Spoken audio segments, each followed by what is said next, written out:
Dear Dr.ETV, మా నాన్నగారి వయసు 55 సంవత్సరాలు.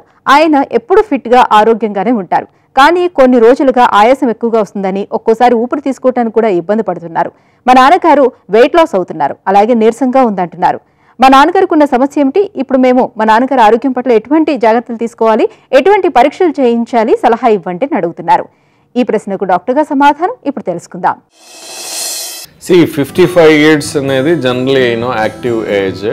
సో ఈ 55 yearsలో మీకు అంటే రెగ్యులర్ యాక్టివిటీస్ చేస్తున్నప్పుడు కూడా ఆయాసం వస్తుందంటే డెఫినెట్గా దాన్ని మనం అబ్నార్మల్గానే కన్సిడర్ చేయాలి. సో ఈ రెగ్యులర్ యాక్టివిటీస్ కూడా ఆయాసం వచ్చినటువంటి సందర్భం ఉన్నట్లయితే దాంతోపాటు వెయిట్ లాస్ అని కూడా అంటున్నారు. సో వెయిట్ లాస్ కూడా ఉన్నట్టయితే సో ఫస్ట్ థింగ్ మనం చూడాల్సింది ఏంటంటే వీళ్ళకి లంగ్కి సంబంధించిన ప్రాబ్లమ్స్ ఏమైనా ఉన్నాయా, లేదా బాడీలో ఏమైనా హిమోగ్లోబిన్ లెవెల్స్ ఏమైనా తక్కువగా ఉన్నాయా, లేదా నెక్స్ట్ హార్ట్కి సంబంధించిన ప్రాబ్లమ్స్ ఏమైనా ఉన్నాయా. సో గ్రాస్గా ఒక 5-6 ప్రాబ్లమ్స్ ఉంటాయి. హార్ట్కి సంబంధించింది అయితే బ్లడ్ వెజల్స్లో ఏమైనా బ్లాకేజెస్ ఉన్నాయా, లేదా పంపింగ్ ఏమైనా తక్కువ ఉందా.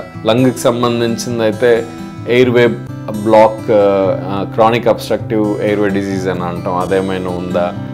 నెక్స్ట్ హిమోగ్లోబిన్లో ఉండడం అనేది హిమోగ్లోబిన్లో ఉండడంతో పాటు సో దాంతోపాటు వెయిట్ లాస్ అంటే ఇంకేమైనా మ్యాలిగ్నెన్సీస్ కానీ అంటే క్యాన్సరస్ కండిషన్స్ ఏమైనా ఉన్నాయా. సో ఈ 4-5 డిఫరెన్షియల్ డయాగ్నోసిస్ ఉంటుంది. సో ఖచ్చితంగా 55 yearsలో weight loss with breathing difficulty ఉంది అని అంటే వాళ్ళని ఖచ్చితంగా ఎవాల్యుయేట్ చేయాలి. సో వాళ్ళకి హార్ట్కి సంబంధించి, లంగ్కి సంబంధించి ప్లస్ అబ్డమెన్కి సంబంధించి అంటే బేసిక్ ట్యూమర్ స్క్రీనింగ్ అనేది చేయాల్సి ఉంటుంది.